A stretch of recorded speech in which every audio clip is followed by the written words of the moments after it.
कहानी शुरू होती है इस वर्ल्ड में एंशिएंट गॉड ऑफ वार्स होते हैं जो कि दोबारा आ चुके होते हैं, लेकिन उसी एक पैरेलल वर्ल्ड के अंदर पैंग पेन नाम का एक बंदा जो कि 20 साल का होता है, उसको इस वर्ल्ड के अंदर अचानक से समन कर लिया जाता है।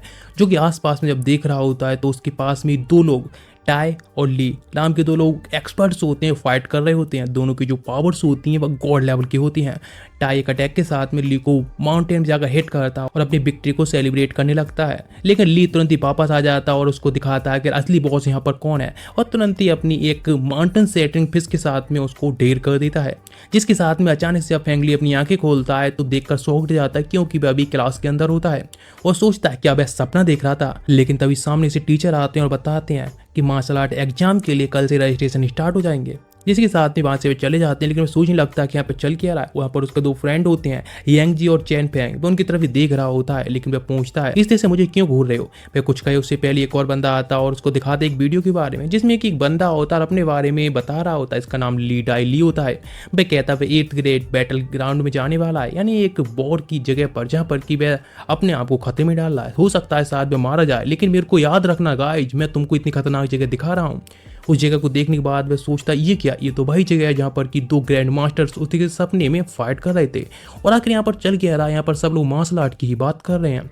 तुरंत ही वहाँ से भागते हुए निकल जाता है और एक कैफे में जाकर चेक करना स्टार्ट करता है इस वर्ल्ड के बारे में। तो पता चलता है ये उसकी दुनिया की तरह ही है, लेकिन एक पैरेलल वर्ल्ड है। यहाँ पर सब कुछ मार्शल आर्ट से डिसाइड होता है और सबकी जो लाइफ असली स्टार्टिंग होती है वह मार्शल आर्ट एग्जाम से स्टार्ट होती है, जिसकी जो फीस होती है रजिस्ट्रेशन की वह 10,000 है, और यहाँ तक कि वाइटलिटी पिल की जरूरत पड़ने वाली है जो कि 30,000 की मिलती है। उसकी लाइफ पूरी ऐसी, हाँ, झंडा और कुछ नहीं। लेकिन तभी उसकी नजर जाती है एक पोस्टर के ऊपर, जिसमें कि एक सेकंड ग्रेड मार्शल आर्टिस्ट के बारे में लिखा होता है और फोटो लगा होता है। वह घर जाने लगता है और सोच रहा होता है अपनी मेमोरीज से, हाँ, जो भी मेमोरीज होती है रिकॉर्डिंग घर पर पहुंच जाता है। उसकी जेब में एक की भी होती है, तो तुरंत ही दरवाजा खोलता है और अंदर एंट्री लेता है। उसकी एक लिटिल सिस्टर तुरंत ही आती है, उसे मांगने लगते मेरे पैसे तो ब्रदर जो तुमने मुझसे लिए थे, लेकिन वो उसको टीज करता है। अपनी माँ से वह शिकायत करने चली जाती है अपने बड़े भाई की। तभी उसके पिता भी यहाँ पर आ चुके होते हैं और अब सभी शाम टाइम खाना खाने के लिए बैठ चुके होते हैं, जहाँ पर कि वह कहता है कि मार्शल आर्ट एग्जाम में वह भी एंट्री लेना चाहता है। इस बात पर उसके फादर तुरंत ही वहाँ से उठते हैं और चले जाते हैं।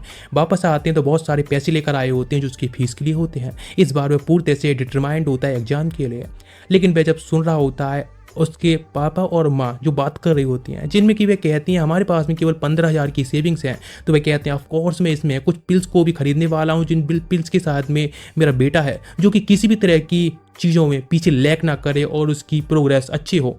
लेकिन नेक्स्ट दिखाया था स्कूल का डे, जहाँ पर कि जब लोगों को पता चलता है फेंग पिंग ने भी इस एग्जाम में हिस्सा लिया है, जो कि पूरी तरह से मजाक होता है, क्योंकि फेंग पिंग सबसे ज्यादा ट्रेस माना जाता है इस चीज के लिए। लेकिन तभी बताने लगते हैं प्रोफेसर एक न्यू मार्शल आर्टिस्ट के बारे में, बैंग जिंगयांग, जो कि हमारे अकेडमी में कल आने वाला है गाइज। तो इस बात पर सभी लोग ही बहुत ज्यादा ही खुश होते हैं एक न्यू मार्शल आर्टिस्ट को देखने के लिए। इस पर फेंग और बू यांग के लिए बता दिया जाता है कि वह कल स्टेशन से जाकर अपने सीनियर को लेकर आए। नेट दिखाया था घर पर, बस सोचने लगता है कि आखिर किस किस के क्राइटेरिया में उसको जरूरत पड़ने वाली क्या क्या चीजों की, जिससे कि वह मार्शल आर्ट एग्जाम में पास हो सके। लेकिन तभी उसके ऊपर एक पानी की ड्रॉप आकर गिरती है, तो समझ जाता है ऊपर की साइड का बाथरूम है जो कि लीक हो रहा है। अचानक से उसकी माँ उसे आवाज देती हैं और कहती हैं फेंग पिंग इधर आओ, तुम्हारी जो पिल्स है अब आ चुकी हैं। तो फेंग पिंग भी तुरंत नीचे जाता है और अपने पिल्स को लेता है। जैसी बॉक्स को खोल कर देखता है 2 पिल्स होती हैं, एक को जैसे टच करता है तो अचानक से ही वह किसी ऐसी जगह पहुंच जाता है जो कि एकदम शॉक्ड होता है। उसके सामने एक नोटिफिकेशन आती है, इसमें सामने लिखा होता है 20,000 और इसमें लिखा होता है मार्शल आर्ट वेन्यू। वह शॉक्ड जाता है कि सच में एक इल्यूजन है। अचानक से फिर से नॉर्मल हो जाता है, जब दूसरी पिल को टच करके देखता है तो फिर से वहीं पहुंच जाता है, लेकिन इस बार जो नंबर होता है वह 20,000 के बजाय 40,000 होता है। वह सोचने लगता है कि यहाँ पर चल क्या रहा है, मतलब ये सारी चीजें उसके लिए काफी अलग होती हैं। लेकिन उसमें कुछ नंबर दिख रहे होते हैं बीच में 1.0, जिसको तुरंत ही वह टच करता है। सोच रहा होता है कि इसमें क्या ही हो सकता है। जैसे टच करता है अचानक से उसको पेन होता है, पूरी बॉडी इस तरह से टूट रही होती है जैसे कि एक नस को तोड़ा जा रहा हो, और जोर से चिल्लाने लगता है। अचानक से ये जो एनर्जी फ्लक्चुएशंस होती हैं ये एक और मार्शल आर्टिस्ट को महसूस होती हैं, जिसने कि एक लड़की के लिए एक लेडी को बंदी बना रखा होता है। इधर दिखाया था सीनियर बैंक का, जो कि एक ऑफिशियल तौर पर कॉल कर रहे होते हैं और कह रहे होते हैं उस बंदे ने किसी को बंदी बना रखा है जो कि कैंग स्ट्रीट्स में है। यदि ऐसा ही चलता रहा तो आगे चल के शायद वह डिसअपियर भी हो सकता है, ढूंढना कठिन पड़ जाएगा। जाएगा, जिसके ऊपर 500,000 मार्शल आर्ट पॉइंट्स का इनाम होता है। नेक्स्ट वापस दिखाया था फैंग के लिए, जो कि पूरी तरह से हाँप रहा होता है इस प्रोग्रेस के बाद, लेकिन देखता है तो उसका जो रेशियो होता है यानी वाइटलिटी का, वह केवल 1 पॉइंट बनी हुआ होता है, जो कि करीब 100 का रेशियो चल रहा होता है। वह काफी फ्लस्टर्ड होता है कि उसको कितने पॉइंट की जरूरत पड़ने वाली है, गुस्से में चिल्लाता है। लेकिन तभी बाहर से एक आवाज आती है, ब्रदर तुम इस तरह चिल्लाना बंद करो, कैसे पागलों की तरह चिल्ला रहे हो। वह कहता है सॉरी सॉरी। लेकिन नेक्स्ट पिल को चेक करता है, पिल उसके हाथ से गायब नहीं हुई होती है। इसको यूज करने के बाद भी वह थोड़ा सा खुश होता है इस चीज से। नेक्स्ट पे स्कूल में आया होता है और स्कूल का कहें तो सीधे अपने सीनियर ब्रदर के लिए यानी अपने सीनियर के लिए वेलकम कराने के लिए स्टेशन पर आया होता है। वेट करते करते उसके फ्रेंड भी थक चुके होते हैं, लेकिन पता चलता है जो बैंक होता है वह दूसरी साइड से आता है, जहां वेट कर रहे होते हैं उस गेट से नहीं आता। तो वे लोग पूछते हैं आखिर वह मेन गेट से क्यों नहीं आए, बैक डोर से क्यों। तो वह कैसे बताए उन लोगों के लिए कि वह कुछ दिन पहले यहाँ पर आ चुका है और किसी का पीछा कर रहा है, एक क्रिमिनल का। लेकिन फिर भी वो साथ में जाने लगता है। लेकिन जब वह देखता है फैंग की जो एनर्जी होती है वह रात जैसी महसूस हुई थी, फ्लक्चुएशन वैसी होती है। लेकिन उसका एक फ्रेंड कहता है ओ फैंग शायद उसने कोई पिल ली होगी जिससे उसकी फ्लक्चुएशन अब बढ़ चुकी है। नेक्स्ट पे लोग जा रहे होते तो फैंग कहता है चलो हम बस से चलते हैं, लेकिन इस बात पर बैंक कहते हैं नहीं हम लोग पैदल ही चलते हैं। साथ में पैदल जा रहे होते हैं। जब स्कूल पहुंच जाते हैं जहाँ पर कि बैंक सभी लोगों को अपना कॉन्टैक्ट डिटेल दे देता है, जिससे कि उन्हें कोई हेल्प की जरूरत हो तो जस्ट कॉन्टैक्ट में। नेक्स्ट उनके जाने के बाद बैंक को याद आता है अरे हाँ मेरी सीलिंग तो टपक रही थी ना, इसीलिए तुरंत ही चला जाता है घर पर जिससे कि उसको ठीक कर सके। उसकी पड़ोसी जो ऊपर होती हैं पर एंटी रहती हैं चैन, जिनको वह नॉक करता है क्योंकि उन्हीं के पानी टपक रहा था, लेकिन वहां से कोई आवाज नहीं आती है। तो जाने लगता है शायद वह नहीं है, लेकिन अचानक से कुछ टूटने की आवाज आती है। फिर से नॉक करने लगता है आंटी चैन क्या आप ठीक हैं। लेकिन तभी एक बंदा निकल के सामने आता है और वह कहता है क्या दिक्कत है बच्चे, तुम आखिर यहाँ पर क्या कर रहे हो। वह कहता है वो बस में थोड़ा आंटी से। तो वह कहता है ओ ये प्लेस मैंने कुछ टाइम के लिए रेंट पर ले लिया। इस पर वह कहता है वो काफी अच्छा है, लेकिन बाथरूम की सीलिंग थोड़ी टपक रही थी, मेरे रूम में पानी गिर रहा था, इसीलिए उसको ठीक करने के लिए। इस बात पर बंदा उसको थोड़ा गौर से देखता है, फिर अंदर ले जाता है। बाथरूम में जाने के बाद उससे कुछ ब्लड देखता है, लेकिन इस बात को वह बंदा भी देख लेता है और कहता है तुम थोड़ा बाहर बैठो, मैं तुम्हें थोड़ा पानी लेकर आता हूँ। लेकिन तुरंत ही वह मैसेज कर देता बैंक के लिए उसे थोड़ी हेल्प की जरूरत है इस एड्रेस पर। उधर से तुरंत ही कॉल आ जाती है बैंक की तरफ से और जिसको वो उठाता है, लेकिन वह बंदा क्रिमिनल समझ जाता है और तुरंत ही वो उसको हिट कर देता है। दूर जाकर लगता है फैंग दीवार से। वह सोचता है अब मेरे लिए इस सिटी के अंदर कुछ भी सेव नहीं रहा है, मुझे यहाँ से जल्द जल्द भागना होगा। लेकिन जैसे वह सारे सबूतों को खत्म करने के लिए फैंग को खत्म करने जा रहा होता है, अचानक से उसके अंदर कुछ एनर्जी एक्टिवेट होती है जो उसके पहुंच बचे होते हैं उनसे, और वह स्पीड से सारे अटैक से डॉच करता जा रहा होता है। लेकिन आखिरकार वह कितने टाइम तक टिक पाएगा लेवल 2 के मार्शल आर्टिस्ट से। लेकिन जब वह उसको खत्म करने के लिए फाइनल बॉस अटैक करने जा रहा होता है, बैंक आकर उसको एक किक से ढेर कर देता है। वह दूर जाकर हिट होता है, जिसके साथ में सब सेफ होता है। लेकिन तभी फैंग को आता है चैन के बारे में, तो मैं एंटी चैन को जाकर चेक करता हूं और वह ठीक होती हैं, जिसके साथ में पुलिस बुलाई जाती है और उस क्रिमिनल को पकड़ा दिया जाता है। बैंक तुरंत ही थम्स अप करता है फैंग के लिए और उसे कहता है ओ वैसे तुमने जिस बंदे को भी पकड़वाया था ना उसका नाम हुआंग बिन था, और वैसे तुमने सच में काफी अच्छी फाइट की थी उसके खिलाफ, लेकिन अपने आप को थोड़ा लो की बनाकर रखना। लेकिन तभी सीनियर बैंक फैंग के लिए कुछ चीजें देने लगते हैं अपने बैग से निकाल के, जिसमें कुछ पिल्स भी होती हैं। वह सोचने लगता है और पूछता भी है कि आखिर ये चीजें किस लिए हैं सीनियर। तो बताने लगते हैं ये एक की पिल है, यानी जो कि ब्लड की पिल, जो कि तुम्हारे काय एनर्जी के लिए इतनी ज्यादा बढ़ा देंगे जिससे कि तुम आगे चल के ब्रेक थ्रू कर पाओगे और अपनी पावर्स को अपनी वाइटलिटी को आगे राइज कर पाओगे। लेकिन ये जो ब्रेक थ्रू होता है वह 4 पार्ट्स में होता है, इसीलिए हर किसी के लिए अलग होता है। नेक्स्ट दिखाया जाता है उसकी सिस्टर छोटी आ चुकी होती है और वह कहती है ब्रदर तुम मुझे पिक करने के लिए क्यों नहीं आए थे। लेकिन तभी उसकी नजर जाती है सीनियर बैंक पर और वह एकदम खुश हो जाती है और तुरंत ही उनके साथ खेलने लगती है और कहती है सीनियर बैंक क्या आप मुझे ऑटोग्राफ देंगे, यानी वह बंदा काफी फेमस है। नेक्स्ट घर पर वह कुछ पिल को चेक कर रहा होता है, फिर से अचानक से उसकी आसपास का एरिया बदल जाता है और उसकी सामने की जो स्क्रीन होती है वो कुछ अलग लेवल होती है, जो कि 2 मिलियन से ऊपर होती है और वह शॉक्ड जाता है उसकी सब पॉइंट इस कैसे बढ़ गए, आखिर ये सब इतने जल्दी चेंज कैसे हो गया, इसीलिए तो शायद भी इतना टाइम टिक पाया था। अचानक से फिर से सब कुछ चेंज होने लगता है तो सोचता है शायद ये एक अपग्रेड है और उसकी बॉडी फिर से पूरी तरह से दर्द से भर जाती है और वह चिल्लाने लगता है। नेक्स्ट घर आया होता है जहाँ पर उसका एक फ्रेंड ही होता है जो कि अपने बारे में ज़्यादा फेंक रहा होता है कि किस तरह से अपने आप को थोड़ा सा इंक्रीज करा पाया है, अपने आप को अपग्रेड कर पाया है, और यहाँ तक कि उसके पेरेंट्स ने उसको वाइटलिटी चेक करने के लिए घर पर ये मशीन ला दी है। फिर वह कहता है फैंग तुम भी आकर चेक करो ना, इसलिए वह भी स्कूल के अंदर ही चेक करने लगता है और उससे कैसे कॉन्सेंट्रेट करने के लिए अपने सारे इमोशन को अपनी वाइटलिटी बढ़ाने पर ध्यान दे। उसके नंबर होते हैं 113 आते हैं, सब लोग देखकर शॉक्ड जाते हैं। तो वह कहता है ओह ये सब ठीक ही है, मैंने बहुत मेहनत की इसीलिए वो थोड़ी इंक्रीज हो पाई और पिल्स की सहायता लेकर। नेक्स्ट मार्शल आर्ट एग्जाम का टाइम आ गया होता है जहाँ पर कि प्रोफेसर सबको एग्जाम से पहले बता रहे होते हैं इस वर्ल्ड के अंदर तुम्हारी लाइफ एक मार्शल आर्टिस्ट के तौर पर इस एग्जाम को पास करना सबसे जरूरी है, क्योंकि मार्शल आर्टिस्ट की जो लाइफ होती है वह सबसे बेस्ट है और सबसे ज्यादा खतरों से भी भरी हुई है, क्योंकि भाई आगे चल के इस वर्ल्ड को प्रोटेक्ट करेंगे। जिसके साथ में सबका वाइटलिटी टेस्ट स्टार्ट किया जाता है। सभी लोग अपने आप को चिल्ला रहे होते हैं जोर जोर से, जिससे कि वह अपनी हार्ट रेट को बढ़ा सके, यानी पूरा बैठते रहे होते हैं। लेकिन फेंग तो यहाँ पर रुकने का नाम ही नहीं ले रहा होता है। वो एक बच्चे की तरह चिल्ला रहा होता है जिसको एक बॉक्स के अंदर बंद कर दिया गया हो, और उसकी लाइट होती है भी इतनी ज़्यादा ग्लो होती जा रही होती है कि वह चमकने लगा होता है पूरा बॉक्स। सब देखकर शॉक्ड जाते हैं। उसकी जो नंबर्स आते हैं वह 149 होते हैं, जो कि पिछले साल सीनियर बैंक के जितने थे उतने ही होते हैं। इसीलिए सब के लिए एक शॉकिंग होता है। लेकिन फेंग तभी अपने सीनियर बैंक से बात करने लगता और कहता, सीनियर मुझे आखिर किस अकेडमी के लिए एम करना चाहिए। इस बात पर सीनियर बैंक कहते हैं, तुम कल आकर स्कूल प्लेग्राउंड में मिलना, जिसके बाद हम लोग उसके बारे में डिस्कस करेंगे। नेक्स्ट घर जाकर जब रिजल्ट दिखाता है तो उसके फादर रोने लगे होते हैं। जो रिजल्ट सामने आया होता है कि उसका सन कहाँ से अब कहाँ आ चुका है। पूरी फैमिली बहुत खुश होती है। नेक्स्ट वह पहुंच जाता है अपने सीनियर बैंक से मिलने के लिए, जहाँ पर कि वह अपने टीचर की जो डॉटर होती है मिनी, उसके साथ में होता है। वह मिनी से कहता है थोड़ा साइड में रुकने के लिए, वो थोड़ा बात करेगा फेंग से। लेकिन तभी सोचने लगता है अपने टीचर के बारे में, एक पोर्टल के बारे में, जहाँ पर उसके टीचर थे जोंग किंगमिन, जो कि उसके अंदर एंटर करने के लिए तैयार थे। हाँ, उन्हें पता था ये पोर्टल बंद हो जाएगा, लेकिन इसीलिए सारी जिम्मेदारी थी उन्होंने बैंक जिंगयोंग को दे दी, जिससे उसके बाद में सारी जिम्मेदारियां वह संभाले। लेकिन वह माइंड को चिल करने के लिए कह देता है, टीचर आप चिंता मत करें, आपको जाने के बाद आपकी डॉटर से मैं मैरिज कर लूंगा। इस बात पर तुरंत गुस्से में आकर कहती हैं, तुम चुप हो जाओ सड़ा, क्योंकि मेरी डॉटर अभी वह एक बच्ची है। लेकिन वह बस मजाक कर रहा था। नेक्स्ट प्रेजेंट में दिखाया जाता है बैंक के ऊपर एक अटैक कर देता, और जिसके साथ में वह डॉज करने की या ब्लॉक करने की कोशिश भी करे तो वह क्या टिक पाएगा। वे कहते हैं, सच में तुम इस अपनी फ्लफी बॉडी के साथ में किसी अच्छी अकेडमी को एम कर रहे हो। वैसे अच्छी अकेडमी के बताए जाए तो बहुत सारी ऐसी अकेडमीज हैं जो कि नंबर 1 पर हैं, और जिनमें कि तुम्हें सब कुछ मिलेगा। जिसके सब सुनने के बाद वह सेकंड अकेडमी मुंह के लिए टारगेट करता है।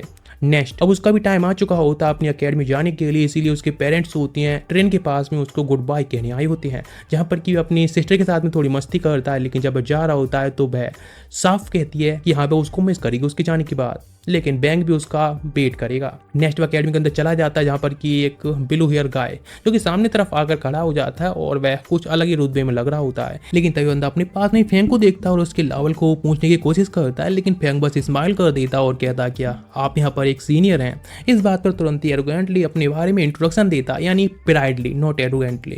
कहता है उसका नाम किन फेंग है। वह कहता ओ, लेकिन तभी वह अपने बारे में इंट्रोडक्शन देता है तो वह कहता है इस तरह से वह अपने सीनियर से कैजुअली बात नहीं कर सकता है। जिसके साथ में सभी लोग होते हैं अब सामने तरफ जाने लगते हैं। लेकिन अभी उसका जो टारगेट होता है वह बोंग यानी बाइन और मैंगजिंग यूनिवर्सिटी हैं, उन सभी को ही हराने का होता है। जिसके साथ में सारे स्टूडेंट्स अब लाइन में खड़े हो चुके होते हैं और अपने एडमिशन रजिस्ट्रेशन दे रहे होते हैं। जैसे अपना रजिस्ट्रेशन फॉर्म देता है, जिसको देखकर लेडी शॉक्ड जाती है, क्या भाई एक सेकंड रैंक का है। लेकिन जब वो उसको तुरंत ही हाल की हाल चेक करती तो पता चलता है वह 3rd रैंक पर 1 महीने में ही पहुंच चुका होता है।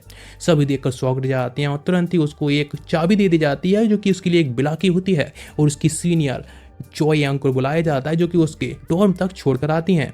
जिसके साथ में उसको एक लग्जरी पूरा फ्लैट दिया गया होता है, और जो कि अलग ही एक अच्छा एनवायरनमेंट के साथ में होता है।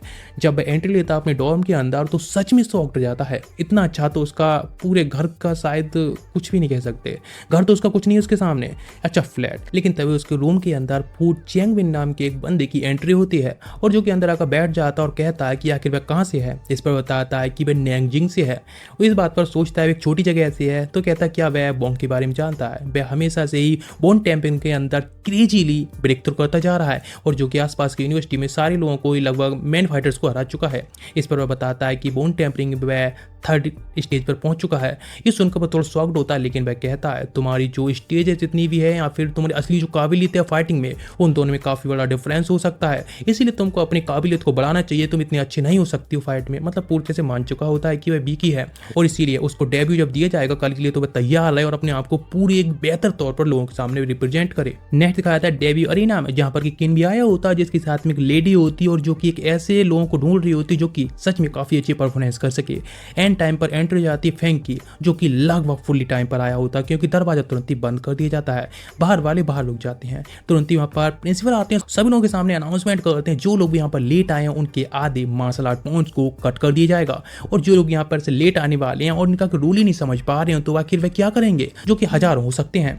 और क्योंकि सभी लोगों को यहाँ पर रूल्स के अकॉर्डिंग ही चलना होगा, इसी जैसे वो आगे तरफ कुछ बढ़ पाएंगे और इसमें कुछ पीछे भी रह जाएंगे। और ये मत समझना कि तुम मूव अकेडमी के अंदर आ चुके हो मतलब तुम पीक पर पहुंच चुके हो अपनी लाइफ की। ये तो बस सीढ़ियां हैं, जो कि सबसे निचली सीढ़ी है, जिसके साथ में सभी लोगों के लिए ब्लड पिल्स हैं वे फ्री में दी जाएंगी। लेकिन तब यहाँ पर एंट्री हो जाती है एक टीचर की और धीरे धीरे करके एक एक करके 5 और टीचर्स आते हैं। सभी लोग अपने ऑरा को जिस तरह से रिलीज करते हैं जो कि सभी लोगों के लिए पीछे फेंकने के लिए काफी होता है, लेकिन फैंग भी अपने ऑरा को रिलीज करता है जिससे कि वह काउंटर करके वहीं रुक सके। लेकिन एक टीचर की तुरंत ही उस पर नजर डालती है और जो कि शायद उसके साथ में ऐसे ट्रीट करती है जैसे कि जन्मों की दुश्मन हो, लेकिन जिसके के साथ में वो भी हार का मारने वाला होता है, पूरी ऑरा को रिलीज करता है और फैंग भी सेम कर रहा होता है। इन सभी के कॉन्सर्ट के बीच में ही किन को सच में ये लोग बहुत इडियट लग रहे होते हैं। जिसी के साथ में एक और बंदे की एंट्री होती है, एक ओल्ड मैन जो कि एक काम और एक प्योर ऑरा के साथ में आया होता है, जो कि काफी शांत दिख रहा होता है। तुरंत ही वह सभी लोगों को बताने स्टार्ट करता है और हर कोई देखकर कह सकता है कि कम से कम 8 ग्रेड से हाँ इतना तो होगा ही। बताना स्टार्ट करता है इस अकेडमी के लेगेसी के बारे में, जो कि कोई और नहीं बल्कि स्टूडेंट्स या उन लोगों को आगे चल के इस लेगेसी को और आगे बढ़ाना होगा, जिसके साथ में ऊपर आकाश की तरफ ही देखने लगता है। उस टाइम देखता है लोग बस वेट कर रही होती हैं वह क्या करेगा। उनकी स्पीच जब एंड होती है तो प्रिंसिपल सबको अनाउंसमेंट करते हैं सभी लोगों को ब्लड चियां यहाँ पर फ्री में दी जाएंगी, सभी लोगों को उनका यूज कर सकते हैं। लेकिन जिसी के साथ में फिर अनाउंसमेंट करते हैं एक और जो कि एक तबाही होती है, सभी लोगों का जो कॉम्पिटिशन है अभी से स्टार्ट होगा, 20 मिनट के बाद सभी लोग जाकर टावर में मिले, यहाँ कहीं तो अरीना में मिले। सब लोग देखकर शौक रह जाते हैं। फैंग सोचता है क्या अभी अभी जिनसे वह मिला है यहाँ जो उसके सामने खड़े हैं जो कि फूबी उसका फ्रेंड है, सभी लोग उसके दुश्मन बन चुके हैं। नेक्स्ट में लोग आ चुके होते हैं अरीना में, जहाँ पर कि गेट पर एक गेट कीपर यानी एक टीचर होते हैं, बताने स्टार्ट करते हैं इस अरण्य के अंदर तुम लोगों को लेवल 1 फ्लोर पर जाना अलाउड है, जिसके साथ में तुम्हें 400 स्पेसेस मिलने वाले हैं। हर कोई फाइट करेगा और अपने स्पेस के लिए कवर करेगा, क्योंकि जो भी अपने स्पोर्ट के लिए कवर नहीं कर पाएगा उसको जो पॉइंट्स हैं और उसकी चीजें हैं वह भी कट कर दी जाएंगी। इसीलिए तुम लोगों को कॉम्पिटिशन करना है, लेकिन केवल लकड़ी के ही वेपन्स अलाउड हैं। ये सुनकर समझ जाता है ये कुछ नहीं बल्कि एक दूसरे को सामने सामने बढ़ाने की पूरी तरह से एक चाल है। नेक्स्ट वे अंदर पहुंच जाते हैं, यहाँ पर सभी लोग अपने वुडन वेपन्स को लेते हैं और जिसके साथ फैंग फू से कहता है चलो गुड बाय और मिलते हैं आप टॉप पर 4th फ्लोर पर। जिसके साथ में वह अभी जब जाने लगता है सीढ़ियों की तरफ तो एक बंदा आकर अटैक करता है, जिसको वह भी काउंटर करता है और जिसके साथ में उसकी फाइट स्टार्ट हो जाती है और लोगों के साथ में बहुत सारे लोग होते हैं इस तरह से फाइट कर रहे होते हैं। लेकिन फैंग सोचने लगता है क्या सच में जैसा कि बैंग ने बताया था क्या वह सच में सही था। इधर दिखाते एक लेडी ऊपर सीढ़ियों पर खड़ी होती है और वह फाइट भी कर रही होती है, लेकिन वह जिस बंदे को ढेर कर देती है, यदि वह गिरने वाला होता है तो तुरंत ही उसको पकड़ लेती है जिससे कि वह नीचे जाकर ना गिरे। लेकिन वह बंदा उसको नीचे पकड़ कर फेंक देता है। इस पर उसका फ्रेंड आकर उस गर्ल को पकड़ता है और इसका बदला लेने के लिए वह उस बंदे को नीचे ही फेंक देता है। लेकिन इधर सेम टाइम पर दिखाया जाता है फूका जो कि अलग ही लेवल की उसकी बात चल रही होती है, क्योंकि वह तो डायरेक्टली लोगों को सप्रेस करता हुआ 4 लोगों को एक साथ में सीढ़ियों पर ऊपर ही खींचता ले जा रहा होता है। लेकिन उसके 2 और साथी आकर उसको रोकने में कामयाब हो जाते हैं। जब उनसे फाइट कर रहा होता है एक फैटी आकर उसके पैर में काट लेता है और एक दूसरे को ओपनिंग मिलती है तो वह फू को पंच मार देता है। सच में फनी होता है। नेट दिखाया जाता है केन जो कि छुप छुप कर जा रहा होता है, लेकिन इंस्ट्रक्टर पूछता है कि चल क्या रहा है बच्चे। मैं कहता अरे मुझे प्रिंसिपल के थोड़े साइन चाहिए थे इसीलिए मैं बस यहाँ पर आया। लेकिन वह तो बस देखना चाहता है कौन 4th फ्लोर पर पहले पहुंचने वाला है, जिसके साथ में सभी लोग जो होते हैं 4th फ्लोर की तरफ जा रहे होते हैं उनको नॉकआउट कर दिया जाता है। यहाँ पर 3 गर्ल्स होती हैं जो कि टॉप पर पहुंच चुकी होती हैं और बस सभी लोगों को केवल यूजलेस बुला रही होती हैं जो कि बेकार किसी काम की नहीं है, बस भौंकने में है, काटने में बिल्कुल ही बेकार है। इसी के साथ में सेम कह रहा होता है किन भी, लेकिन तुरंत ही फैंग की भी एंट्री जाती है 4th फ्लोर के ऊपर और वह सामने खड़ा होता है और अब वह चैलेंज कर देता हर किसी के लिए। यहाँ पर जो लोग भी खड़े हैं मुझे सब कुछ बेकार दिख रहे हैं। मेरे सीनियर बैंक ने कहा था कि तुम जब जाओगे तो वहाँ पर अकेडमी में तुमको हर एक व्यक्ति एक टैलेंटेड लगेगा, लेकिन यहाँ तो सारे के सारे ट्रेस भरे पड़े, यहाँ तो कोई टैलेंट नाम की चीज ही नहीं है। इस बात पर लोग उसको सो कॉल्ड एरोगेंट बुला रहे होते हैं कि आखिर वे ऐसे कैसे कह सकता है। लेकिन जब लोग देख रहे होते हैं कैमरा द्वारा ही साहब, इस बात पर ओल्ड मैन भी कहते हैं सच में ये बंदा फैंग है। तो इस बात पर ओल्ड मैन भी कहते हैं सच में यहाँ पर जो लोग हैं सारे के सारे ट्रेस ही हैं और कुछ भी नहीं खास। लेकिन तब वही प्रिंसिपल अनाउंसमेंट करते हैं फैंग को जो कोई भी हरा देगा 30 मिनट के अंदर उसको 1 पॉइंट मिल जाएगा और जो कि पूरी तरह से क्लीन माना जाएगा। इस बात पर सारे लोग फाइट के लिए तैयार होते हैं। अब फू के लिए एक साइड चूज करनी होगी। अब वह कौन सी साइड चूज करेगा, यहाँ पे फैंग को हराएगा या फैंग का साथ देगा। लेकिन वह चूज करता है भाईचारा ऑन टॉप और इसीलिए वह अपने भाई का ही साथ देगा जो कि अभी कल ही फ्रेंड बना होता है। इसके साथ में फाइट पर जुट जाते हैं। 2 लोग पूरी के पूरी अरेना के सामने फाइट कर रहे होते हैं। उनकी फाइट काफ़ी ज़्यादा ही ठीक ठाक ही जा रही होती है, लेकिन तभी वह कहता है मुझे कुछ पिल्स को कंज्यूम करना है जिससे कि मैं अपनी एनर्जी को बढ़ा सकूं। जिसके साथ में फैंग वहाँ से भाग जाता है और पूचार अकेला बचा होता है, जिसके साथ में भी सब लोग उस पर अटैक करने आ रहे होते हैं। लेकिन तभी एक बंदा कहता है अपने और कंपेनियन से कि जाकर वह फैंग को संभाले, मैं फू को संभाल लूंगा, इसीलिए हम लोग आसानी से उनको ढेर कर सकते हैं। इधर दिखाया था फैंग का जो कि सभी लोगों के साथ में फाइट कर रहा होता है क्योंकि उसको चारों तरफ से घेर लिया गया होता है, लेकिन उन सभी लोगों को बस रोकने की कोशिश कर रहा होता है, क्योंकि इस तरह से भी एक बार में इतने लोगों का सामना कैसे कर सकता है। लेकिन इधर दिखाया था पूज उस बंदे के साथ में अटैक करता है, लेकिन वह बंदा मौका मिलते उसके ऊपर अटैक कर देता है और फू को ढेर कर देता है। जिस तरह से फैंग फाइट कर रहा होता है, सारे टीचर्स देखते हैं और शॉक्ड जाते हैं। फैंग इकलौता बंदा जो कि इतने गरीब और एक बेकार बैकग्राउंड से आता है, ना ही उसको कोई टीचर है और ना ही कोई उसका इंस्ट्रक्टर वगैरह है जो उसको इंस्ट्रक्ट कर सके, फिर भी वह इतना अच्छा है। लेकिन पता चलता है कि वह बैंग जिंग योंग का अप्रेंटिस है, जो कि जोंग किंग बिन का स्टूडेंट है और जो कि मिशन की वजह से वापस नहीं आ पाया था। जिसके साथ में दिखाया था फू बेचारा बहुत बुरी तरह से पिट गया होता है, लेकिन हारने का मतलब अपने आधे पॉइंट्स को खो देना। इधर फैंग बेचारा इकलौता बचा होता है जो कि सब लोगों से घिरा होता है, अपने सिस्टम को रिवील नहीं करना चाहता है, इसीलिए एक पिल को खा लेता है और तुरंत एक फाइट के लिए तैयार होता है। ओल्ड मैन कहता है ये सच में बिल्कुल ही बेकार है, क्योंकि इतने जल्दी कोई भी उस पिल को एब्जॉर्ब नहीं कर सकता है। इसी के साथ में टाइमर खत्म हो चुका होता है और फैंग हवा में जंप कर चुका होता है। नीचे आते ही कहता है मैं विनर रहा हूँ। इसी के साथ में प्रिंसिपल अनाउंसमेंट करते हैं तुम सभी लूजर्स इस बेइज्जती के लिए हमेशा याद रखना और कल आकर मुझसे अरीना में मिलना। इधर सभी लोग तो आ चुकी होती हैं और यहाँ तक ज़्यादातर लोग होती हैं वह टैंग फैंग की जो बॉक्सिंग टेक्निक होती है उसे काफ़ी अट्रैक्टेड होती हैं, इसीलिए उनका स्टूडेंट बनने के लिए चाह रहे होते हैं। लेकिन वो उस चीज़ को स्किप करता है और आगे तरफ जाता है, जहाँ पर उसको वही लेडी मिलती है जो कि काफ़ी एरोगेंट होती हैं, मतलब वह टीचर ही होती हैं जो कि उसने पहले ही मिल चुकी होती हैं। सारी स्टूडेंट को भी इस तरह से रिजेक्ट कर रही होती हैं, like it's nothing, this is trash trash trash, इस तरह से सबको रिजेक्ट कर रही होती हैं। जब उसके सामने पहुंचता है फैंग तो कहते हैं ओ सो कॉल्ड जीनियस, यानी तुम काफ़ी स्ट्रॉन्ग तो दिख रहे हो, यहाँ तक कि तुमने पूरी अकेडमी के सारे तुम्हारे सीनियर्स हैं उनको पहले तुमने गुस्सा दिलाया है, तुम्हारे कंपेनियन तुम सबके ही दुश्मन बन चुके हो, अब तुम क्या करने की प्लानिंग कर रहे हो, तुम्हारे पास में तो एक अच्छा बैकग्राउंड भी नहीं है। तो इस पर फैंग कहता है लेकिन आप ऐसा क्या ऑफर कर रही हैं जो कि और कोई ऑफर नहीं कर रहा है। तो इस बात पर वह कहती हैं वाइन हार्ट फैंग, उसमें तुम शामिल हो सकते हो। उसी के साथ में उससे उसके कार्ड मांगती हैं। वह सोच रहा होता है कि इसके बारे में क्या, मतलब जब ग्रेजुएशन होगा तो उसके लिए क्या ही सच में ठीक रहेगा उसमें, तब तक वह शामिल भी हो पाएगा। लेकिन उससे पहले उसको रजिस्टर कर दिया जाता है उनके ही टीचर के तौर पर और कहती हैं चलो तो मुझे कल मिलना, कल तुम्हारी क्लास है। इस बात पर उसके पास उसका फ्रेंड आता है सू और कहता है वैसे तुम अपने टीचर का नाम याद रखना, उनका नाम है लूल फिंगरू और जो कि एक लॉइन हेड से भी ज्यादा हार्ड है और काफी ज्यादा स्ट्रिक्ट है। नेटिव फैंग का प्राइवेट क्लासिंग चल रही होती है जहाँ पर वह कल्टीवेशन के बारे में बता रही होती है, किस तरह से उसकी जो पैर है वो कमजोर है उनकी बारे में बताती हैं। कुछ उसके सामने 3 पिल्स दे दी जाती हैं जो कि अचानक से उसकी हाथों की बूंस होती है उनको मजबूत कर देती हैं। 1 घंटे तक और भी इस तरह से कल्टीवेशन प्रैक्टिस करने के बाद उसकी पैरों में लग रहा होता है कि फायर दौड़ रही है, वह कहने लगती है काफी अच्छा है, तो अगली बार से एक टेक्निक को प्रैक्टिस करना स्टार्ट करना। लेकिन फैंग कहता है कि मुझे भी कैंडी और भी दे दो, यानी वह मांग रहा होता है उन पिल्स के लिए, लेकिन वो उसको लात मार के ऐसे बाहर निकाल देती हैं जैसे कि वह कुछ नहीं और कहती हैं तुम्हें क्या लगता है कि बाइटली पिल्स इस तरह से पेड़ पर उगती हैं। फिर नेक्स्ट जब ट्रेनिंग पर जाता है जहाँ पर उनके 2 और स्टूडेंट्स होते हैं जिनको वह किक्स के बारे में प्रैक्टिस करके बता रही होती हैं और बताते हैं किस तरह से इस किक को यूज किया जाता है, उन वाइटल पॉइंट्स के बारे में बताती हैं। जिसके साथ में फैंग से भी कहती हैं किक करने के लिए, जैसे भी अभी सेम से पूरे भरोसे के साथ में एकदम 100% ट्रस्ट के साथ में किक करता है, उसका पैर पूरी तरह से डिस्ट्रॉय हो जाता है और वो उसको पकड़ के बैठ जाता है। वह कहते हैं ओ सॉरी मैं बताना भूल गई, उसके लिए तुम्हें एलॉय बूट्स की जरूरत पड़ने वाली है किक की प्रैक्टिस करने के लिए। बेचारा लंगड़ाते हुए वहां से चला जाता है, वह क्या कर सकता है, कुछ दिन की ट्रेनिंग तो उसकी ढेर हो चुकी है। नेक्स्ट वाया होता है एक शॉप पर जिससे कि वह एलॉय बूट्स को खरीद सके, लेकिन जो ओल्ड मैन सो रहा होता है वह कहता है क्या सच में तुम्हारे इस तरह से टूटे फूटे पैरों के साथ तुम एलॉय बूट्स का क्या करोगे, तुम तो किक प्रैक्टिस भी नहीं कर सकते। वह कहता है मैं अभी इंजर्ड हो गया हूँ इसीलिए बूट्स चाहिए। इस पर वे कहते हैं ठीक है, लेकिन तुम्हें पता है ना ई रैंक बूट्स की भी कीमत इतनी ज़्यादा होती है, तुम्हें अपनी एक किडनी बेचनी पड़ेगी, अपने आधे पॉइंट को भी देना पड़ेगा। बेचारा शौक रह जाता है, इससे अच्छा तो वह आईफोन ही खरीद लिए, किडनी में आ भी जाएगा। लेकिन बताते हैं चलो मैं तुमको एक डी रैंक दे दूंगा, डील थोड़ी हल्की फुल्की तुम्हारे लिए कोऑपरेट कर दूंगा, दोनों किडनी दे देना। नेक्स्ट टीचर उसको लेकर आए होते हैं ट्रेनिंग कराने के लिए लूमी के साथ में, जहाँ पर कि कुछ सीनियर्स गायब होते हैं और जो कि जैसे फैंग को देखते हैं तुरंत ही उसकी बेइज्जती करना स्टार्ट करते हैं कि वह एक डरपोक है और खुश नहीं, और ये बंदा हमेशा ही बैंक से फाइट करने की कोशिश करता है और ये बैंक से हमेशा ही हारता आया है, इसीलिए उसकी अब जूनियर से फाइट करना चाहता है। लेकिन लूमी कहती है फैंग से इस तरह से उसकी बातों में ना आने के लिए, लेकिन अभी फैंग थोड़ा गुस्से में भी होता है और इस तरह से बेइज्जती भी थोड़ी ज़्यादा ही हो रही होती है, इसलिए कहता है ठीक है मैं फाइट करने के लिए तैयार हूँ तुमसे, यानी भी एक बंदे को फाइट में चैलेंज करने के लिए तैयार होता है।